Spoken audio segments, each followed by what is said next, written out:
মুখ্যমন্ত্রীর সঙ্গে চান আলোচনা। এবার চিঠি দিয়ে মমতাকে রাজভবনে ডাক রাজ্যপালের। রামপুরহাট ও বিধানসভায় হাতাহাতি নিয়ে বলবেন কথা। ঝগড়া বিবাদ নয়, দিল্লির লাড্ডু খাবেন না, উন্নয়নই হোক মূল মন্ত্র। পাহাড়ের প্রশাসনিক বৈঠক থেকে বার্তা মুখ্যমন্ত্রীর, তীব্র কটাক্ষ বিজেপিকে। জাতীয় স্তরে ঐক্যের পথে আরও এক ধাপ। অবিজেপি শাসিত রাজ্যের মুখ্যমন্ত্রীদের চিঠি, মমতার বার্তা একজোট হয়ে কেন্দ্রের বিরুদ্ধে লড়াইয়ের। ইডির তলব অভিষেক বন্দ্যোপাধ্যায়ের স্ত্রী ও শালিকাকে। চলতি সপ্তাহেই হাজিরার নির্দেশ। ব্যক্তিগত কারণে মঙ্গলবার হাজিরা দিলেন না অভিষেক। খারিজ রক্ষা কবচের আর্জি, মিলবে না রেহাই। সিবিআই তলবে এবার দিতে হবে হাজিরা। হাইকোর্টের রায়ে বেজায় অস্বস্তিতে অনুব্রত মণ্ডল। নবম দশম শ্রেণীর শিক্ষক নিয়োগে দুর্নীতির জের, দিতে হবে সম্পত্তির হিসেব। এসএসসির প্রাক্তন উপদেষ্টার বিরুদ্ধে কঠোর পদক্ষেপ আদালতের। বোর্ডিং টাইম থেকে সামান্য দেরিতে পৌঁছেছিলেন, তাতেই বিপত্তি। বিমানে উঠতে বাধা ঋতুপর্ণা সেনগুপ্তকে। অনুরোধ সত্ত্বেও অনড় কর্মীরা, ক্ষুব্ধ অভিনেত্রী।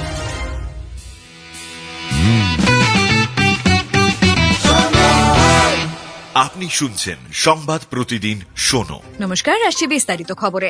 রামপুরহাট কাণ্ড এবং সোমবার বিধানসভার হাতাহাতি নিয়ে সরাসরি মুখ্যমন্ত্রী মমতা বন্দ্যোপাধ্যায়ের সঙ্গে আলোচনা চান রাজ্যপাল জগদীপ ধনখড়।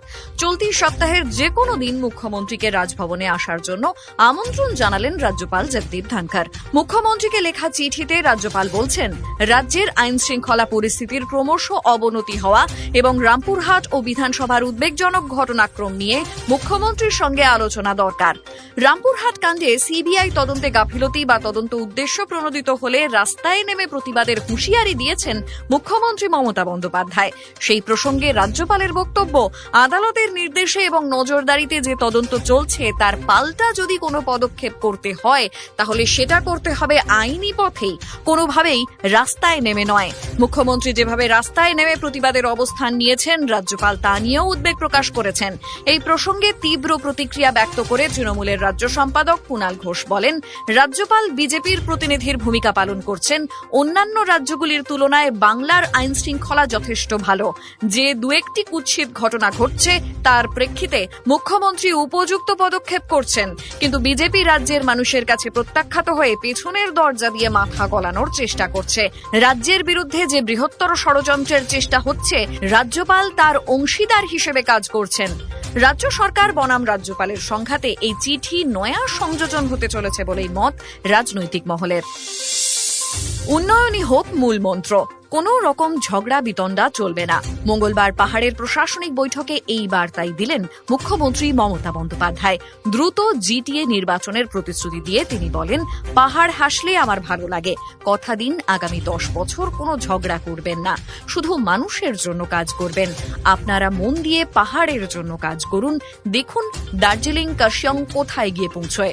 পাশাপাশি এদিন বিজেপিকেও তীব্র কটাক্ষ করেন মুখ্যমন্ত্রী। গেরুয়া শিবিরকে পরিযায়ী আখ্যা দিয়ে তার বক্তব্য, কোন কোন দল আছে যারা ভোটের আগে প্রতিশ্রুতি দেয়, ভোটের পর আর তাদের দেখা মেলে না। পাহাড়বাসীর উদ্দেশ্যে তাই তাঁর সাফ কথা, ভুলেও দিল্লির লাড্ডু খাবেন না। সাধারণভাবে পাহাড়ের রাজনীতি কেন্দ্রের শাসক দলের দিকে ঝুঁকে থাকে বলেই রাজনৈতিক মহলে প্রচলিত মত। সেই প্রেক্ষিতে মুখ্যমন্ত্রীর এই কথা অত্যন্ত তাৎপর্যপূর্ণ।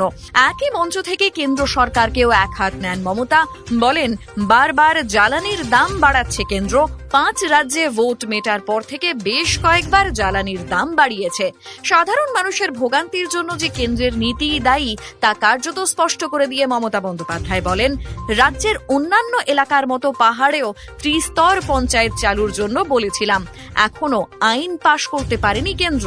সম্প্রতি ইউক্রেন ফেরত ডাক্তারি পড়ুয়াদের সরকারি খরচে কোর্স শেষ করার প্রস্তাব দিয়েছিলেন মমতা বন্দ্যোপাধ্যায়, কিন্তু কেন্দ্রের অনুমতি মেলেনি। সেই প্রসঙ্গ তুলে কেন্দ্র সরকারের যে পড়ুয়াদের প্রতি দরদ নেই তা বুঝিয়ে দেন মুখ্যমন্ত্রী।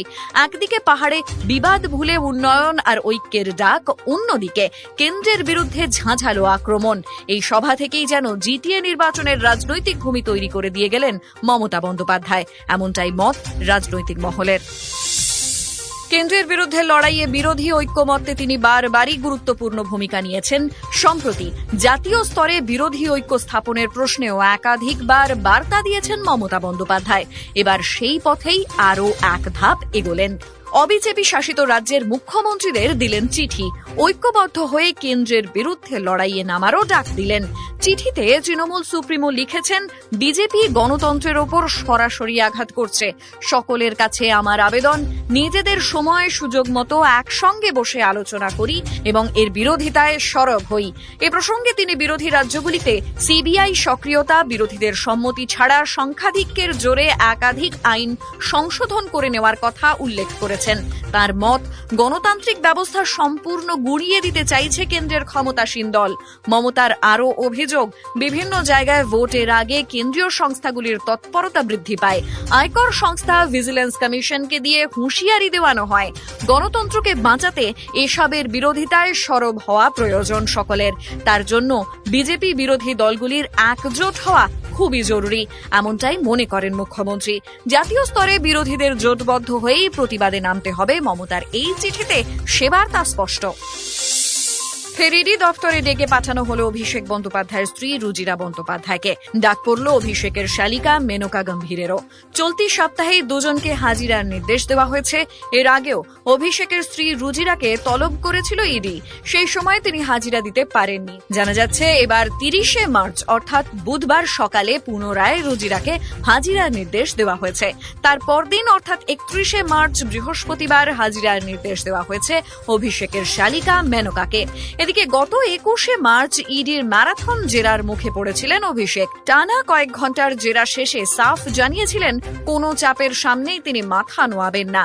এরপর অভিষেককে আবার ডেকে পাঠানো হয়। 29শে মার্চ মঙ্গলবার ছিল সেই হাজিরার দিন।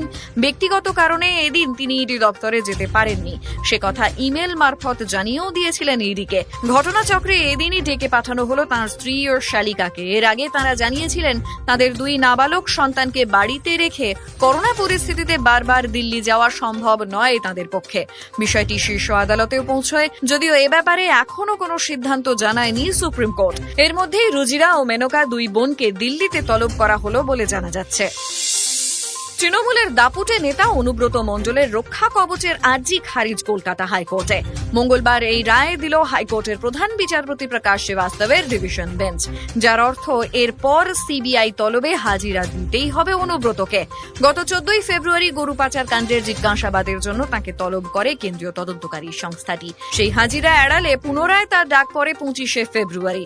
অসুস্থতার কারণ দেখিয়ে সে হাজিরাও এড়িয়ে যান অনুব্রত। 15ই মার্চ তাকে ফের ডেকে পাঠানো হয়। এর মধ্যেই অবশ্য 11ই মার্চ অনুব্রত মণ্ডলের রক্ষা কবচের আর্জি খারিজ করে দেয় সিঙ্গল বেঞ্চ। সিঙ্গল বেঞ্চের পর্যবেক্ষণ ছিল, এই মামলায় এখনই আদালতের হস্তক্ষেপের কোনো প্রয়োজন নেই। পাশাপাশি ভিডিও কনফারেন্সিং এ সিবিআই এর জেরার মুখোমুখি হওয়ার আর্জি খারিজ করেছিল আদালত। কারণ শারীরিক অসুস্থতার কারণ দেখিয়ে অনুব্রত সিবিআই হাজিরা এড়ালেও বিভিন্ন জায়গায় যেতে তাকে দেখা গেছে। এরপর 14ই মার্চ সিঙ্গল বেঞ্চের সিদ্ধান্তকে চ্যালেঞ্জ করে ডিভিশন বেঞ্চে যান অনুব্রত মণ্ডল। 16ই মার্চ শেষ হয় শুনানি, তবে রায়দান স্থগিত রাখা হয়েছিল। মঙ্গলবার সেই মামলার সিদ্ধান্ত জানালো ডিভিশন বেঞ্চ, খারিজ হলো অনুব্রতর রক্ষা কবচের আর্জি। এরপর আর কোনোভাবেই যে তিনি সিবিআই এর ডাকে হাজিরা এড়াতে পারবেন না তা স্পষ্ট হলো।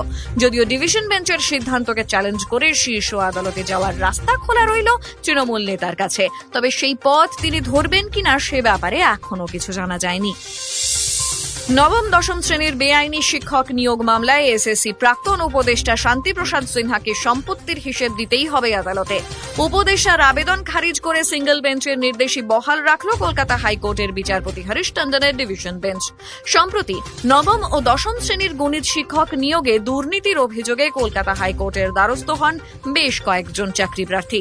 তাদের অভিযোগ, মেধা তালিকায় যারা কোনো জায়গায় পাননি তারা চাকরি পেয়ে গিয়েছেন। মেধা তালিকায় অনেক পেছনে থাকা পরীক্ষার্থীরাও নিয়োগপত্র হাতে পেয়েছেন বলে দাবি ওই চাকরি প্রার্থীদের। বেনিয়ম নজরে আসে হাইকোর্টেরও। এই সংক্রান্ত মামলায় এসএসসির উপদেষ্টা কমিটির প্রাক্তন আহ্বায়ক শান্তিপ্রসাদ সিনহার যাবতীয় সম্পত্তির হিসেব তলব করেছিলেন হাইকোর্টের বিচারপতি অভিজিৎ গঙ্গোপাধ্যায়। সোমবার সেই নির্দেশকে চ্যালেঞ্জ করে হাইকোর্টের ডিভিশন বেঞ্চের দ্বারস্থ হন শান্তিপ্রসাদ।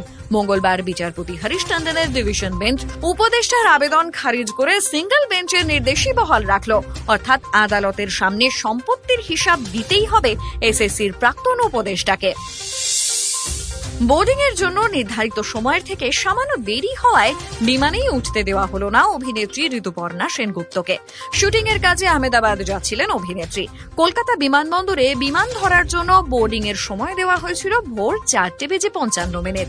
অভিনেত্রী পৌঁছন ভোর 5:10 থেকে 12-র মধ্যে। বিমান সংস্থার পক্ষ থেকে তাকে জানানো হয় বোর্ডিং এর সময় শেষ, গেট বন্ধ করে দেওয়া হয়েছে। সংস্থার পক্ষ থেকে তাকে আরও বলা হয় যে গেটের সামনে তাকে দেখতে না পেয়ে তার নাম বারংবার ঘোষণা করা হয়েছিল, এমনকি ফোনও করা হয়েছিল তাকে, তবে কোনো ফোন তিনি পাননি বলেই জানিয়েছেন অভিনেত্রী। বারংবার অনুরোধ সত্ত্বেও কোনোভাবেই তার সঙ্গে সহযোগিতা করা হয়নি। বিমান দাঁড়িয়ে থাকা সত্ত্বেও তাকে ঢুকতেই দিতে চাননি সংস্থার কর্মীরা। বিমান সংস্থার এহেন ব্যবহারে যার পর নাই ক্ষুব্ধ অভিনেত্রী। শুনতে থাকুন সংবাদ প্রতিদিন শোনো।